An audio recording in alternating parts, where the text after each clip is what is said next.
You know, back in the day, 40 years ago, I used to do bar work. And I used to serve behind the bar and do magic behind the bar. And this table kind of represents that kind of performing style. And I used to do very quick tricks because most people in those days had been drinking and were half cut anyway. So they had to be very visual quickies, most of them. And this is one of the ones I used to do. It's an oldie of mine.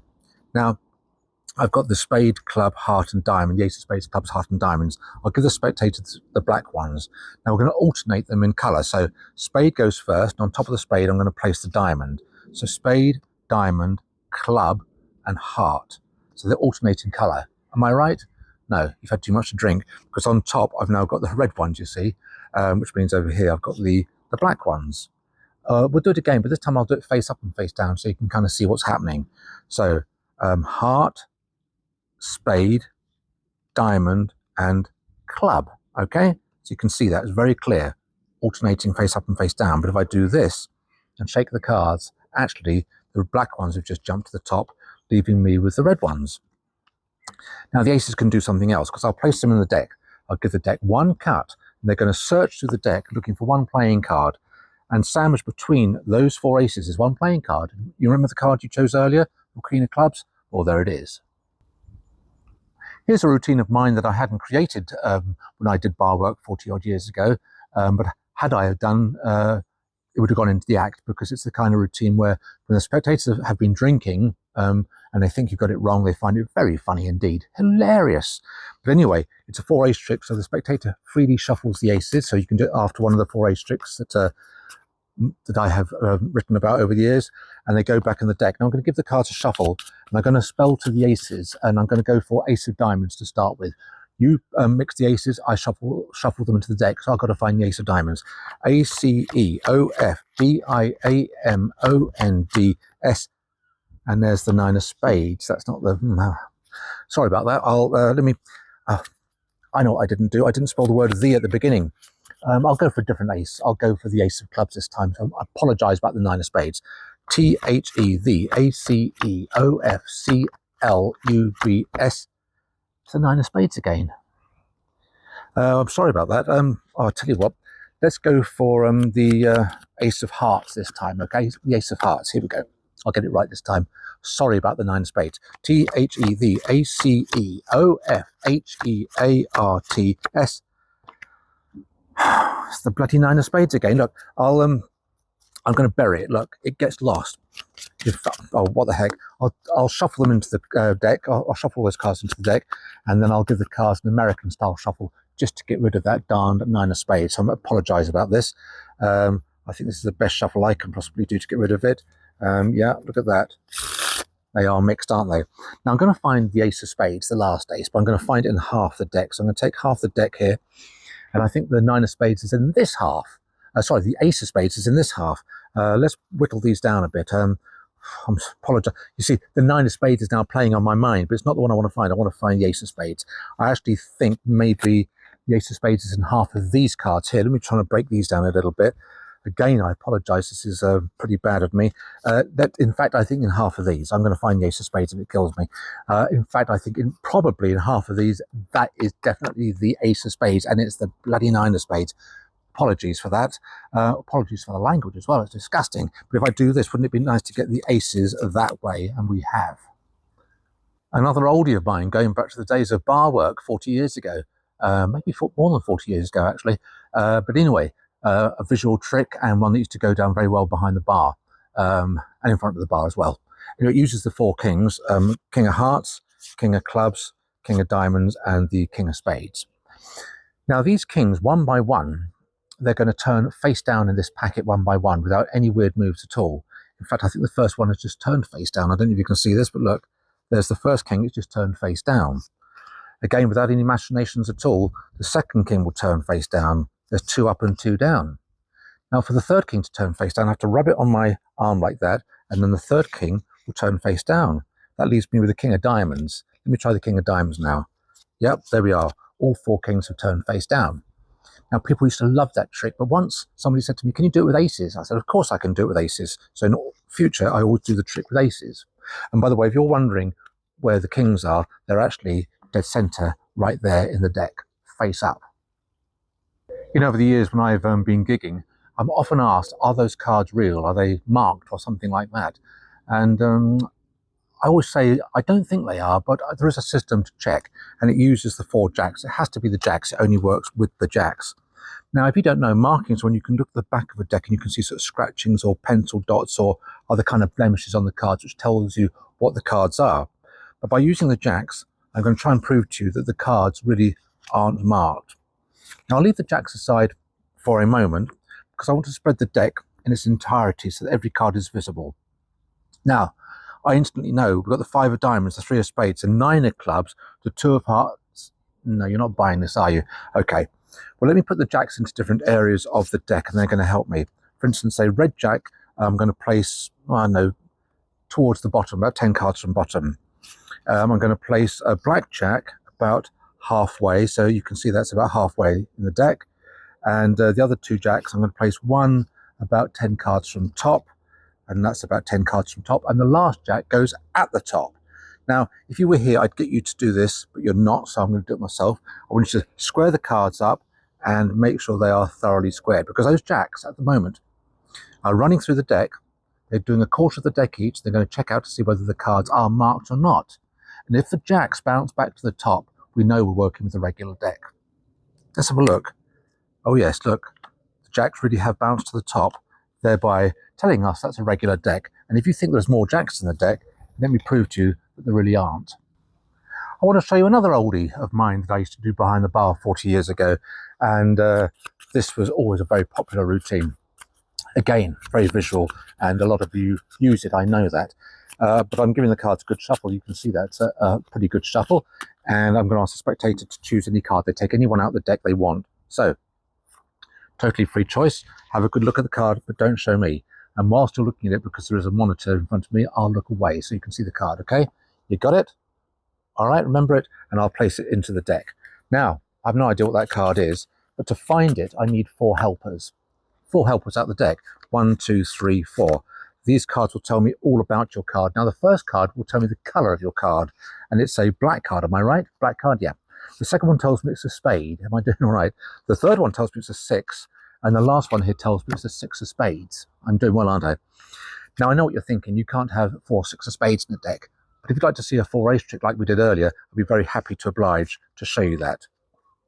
That's pretty miraculous, but you're probably wondering about the 6 of spades. Well, actually, in my pocket down here, if I can get in there, is one playing card, and that should be your card, the 6 of spades. You know, we've got the aces out of the deck, and I need 2 cards chosen from the deck. And so this is a good bar trick. I've been doing it for donkey's years, this. They take any card here, two people's, okay, 2 selections from the deck. And I'd like you to look at the card. You've got one there, okay, and you've got the other one there. Let's just lose these into the deck, and you can see they are lost into the deck, especially if I give the cards a shuffle like this. Let's give it a better shuffle than that, shall we? In fact, let's give it an overhand shuffle as well.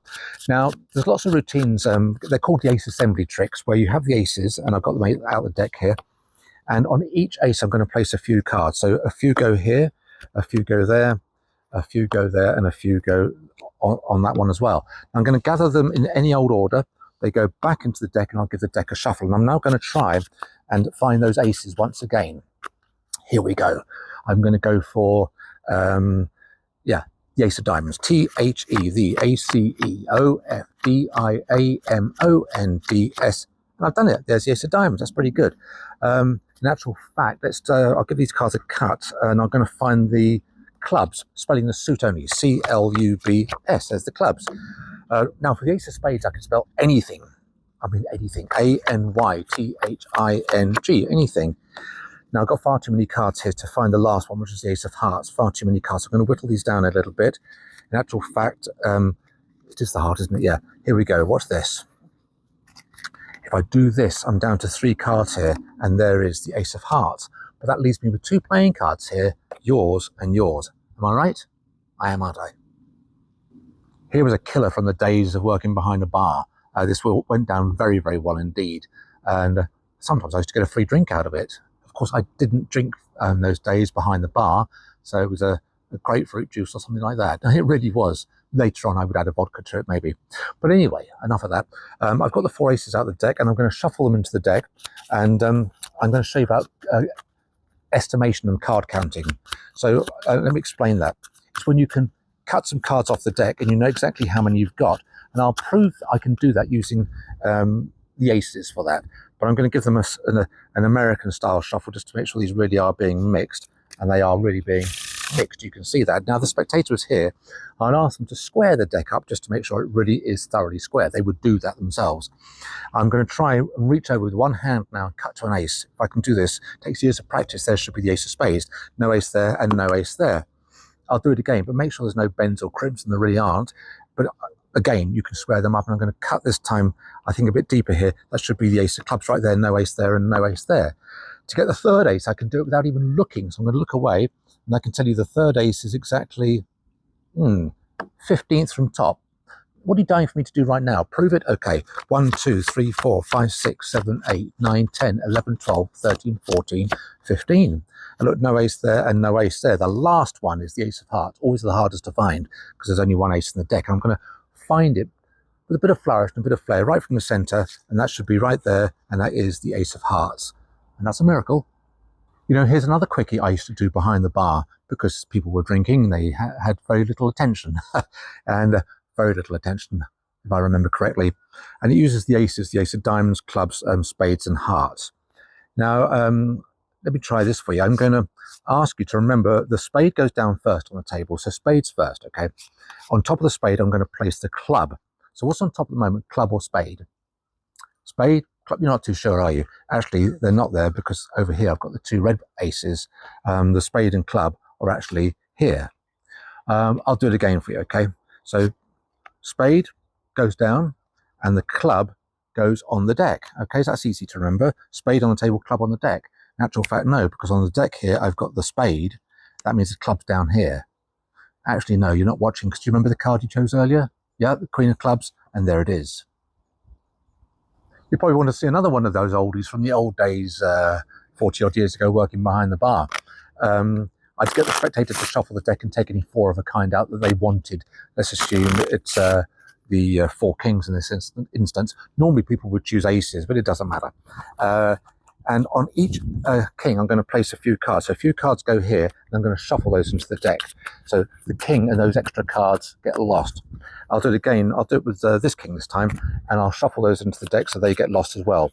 So all the cards are getting lost. I'll do it again with this king here, and they'll get lost as well. And then, of course, the final king on the far right-hand side. So a few cards right here, and they will then get lost. Now, if I do that, I'm hoping there's no kings near the bottom. No, there aren't. And there should be no kings near the top, and there aren't. But you see, I can do a miracle for you. Because if I do this, those kings should jump to the top. And look, they really have. Oh, gosh, this is an oldie I used to do all the time. It is called Decidedly Devious. And it is decidedly devious as well. So it's an apt title.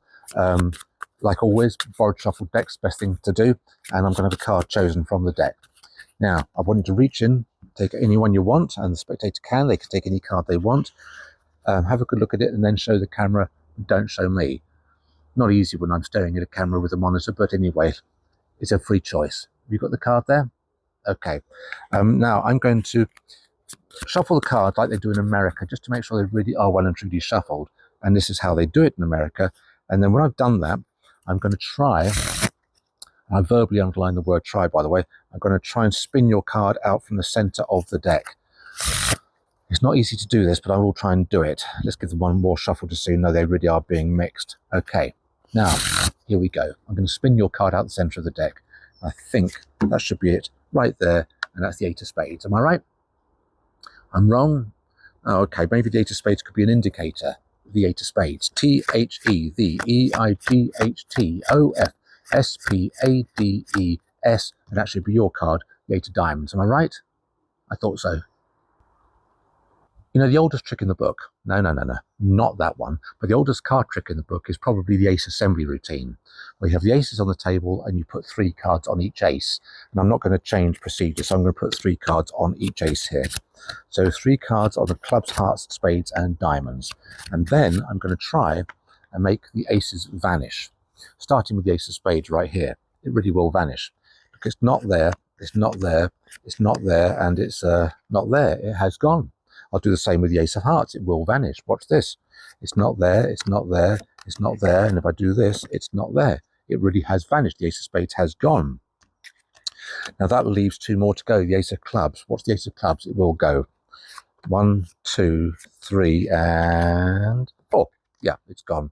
The ace of clubs really has vanished.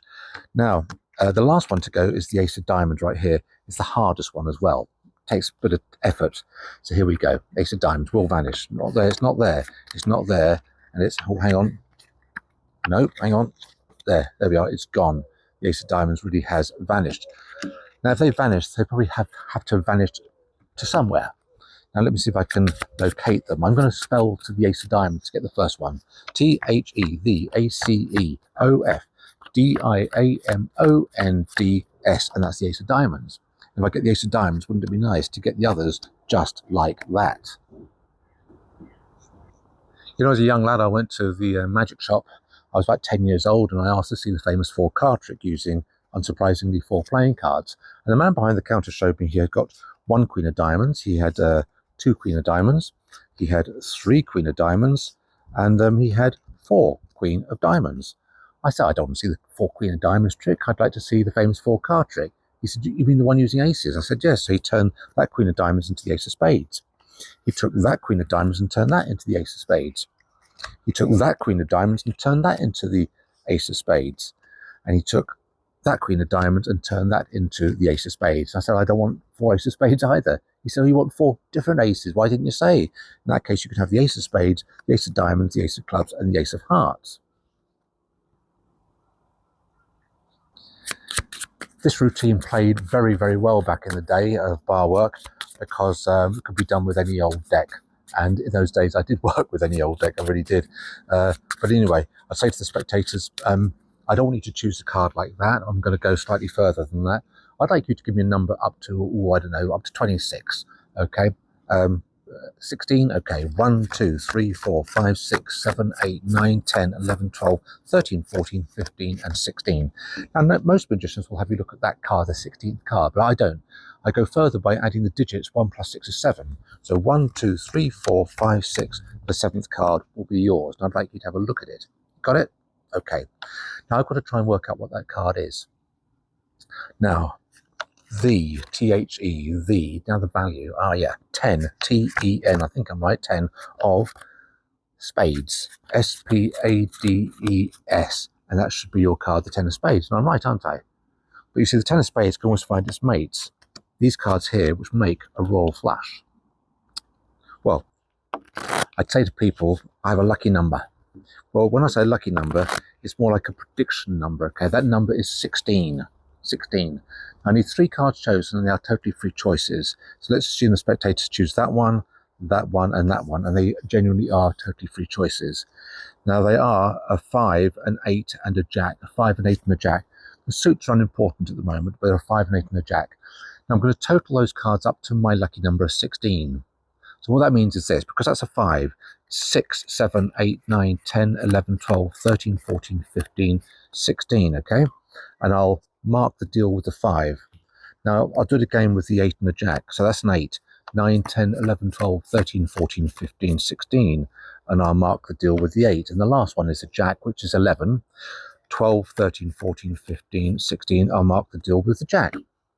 So we've got the 3 selections face up, dotted throughout the deck. Totally dependent on the values of them, and they were free choices. But let's have a look. The 5 is next door to that card. The 8 is next door to that card, and the jack is next door to that card. Now, where's this all leading to, you're probably wondering, as they did back in the day? Well, if I have the digits of the numbers, so that's 11 plus 8 is 11, 8, that's 19, plus 5 is 24, okay, 24. Now, I'm going to count the 24th card. 1, 2, 3, 4, 5, 6, 7, 8, 9, 10, 11, 12, 13, 14, 15, 16, 17, 18, 19, 20, 21, 22, 23. That's the 24th card right there. And that card is the King of Spades. Now, is that important? Well, maybe not. But it is bearing in mind the fact that these cards here create the remainder of the royal flush. This is a great bar trick because of the nature of the pattern and the presentation. And it's a story about John Quincy Andrews, the Muleshoe gambler. Have you heard of him? Well, he thrived in Muleshoe in the 1800s, and he was a lousy card player and a lousy card cheat. And this is the story about him. Now, Muleshoe, just so you know, is the kind of place that you'd see in the movies with Gary Cooper or John Wayne or Clint Eastwood. It'd be like a central high street with a dust bowls rolling down it, horses tethered up, a saloon on one side, hotel on the other, little church down the far end. It's that kind of a place. Now, John Quincy Andrews was playing cards with some very dubious characters, and guys with broken noses and sore throats. Broken noses from fighting in the saloon, and sore throats from choking on gunpowder, you know, those kind of guys. And he was playing this game of cards, and it came his turn to play. Now, let's have a look at the random cards he might have got. Let's have a look here. 5 cards, a pair of 10s, a king, a jack and a 5. That's not really very good. But it came to his turn to play. And John Quincy Andrews took 1 card from his hand, he took 1 from the deck. And exchanging 1 playing card, he got himself a black jack, he got himself a red 10, he got himself a black 10, he got himself a red jack, and he actually got himself another black jack. That's a full house, that's 3 jacks over 2 10s. Well, he was so excited, he was going to play his hand. And they said, hang on, this is Muleshoe on a Thursday. So on Muleshoe Thursdays, you have to draw twice. Well, he wasn't going to argue with these guys with broken noses and sore throats. So John Quincy Andrews was a little bit upset, but he took his hand, took 1 card from it, and took 1 from the deck. But in exchanging just 1 playing card, he got himself a red jack. Red jack is good. He got himself a black jack. He got himself a black king. He got himself another black jack and another red jack. That's 4 jacks over a king. That's 4s. Well, he was just about to play his hand as you would. And they said, hang on. Look, not only is it Thursdays in Muleshoe, it's also Christmas time. Thursdays, Christmas time in Muleshoe means you have to draw 3 times. Well, he wasn't going to argue with the guys with broken noses and sore throats, but he was angry. So without even looking, he took 1 card from his hand and 1 from the deck. But in exchanging just 1 playing, John Quincy Andrews got himself the 10 of clubs, the jack of clubs, the queen of clubs, the king of clubs, and the ace of clubs. That's a royal flush of clubs, can barely be beaten, but it was at that precise moment they shot him.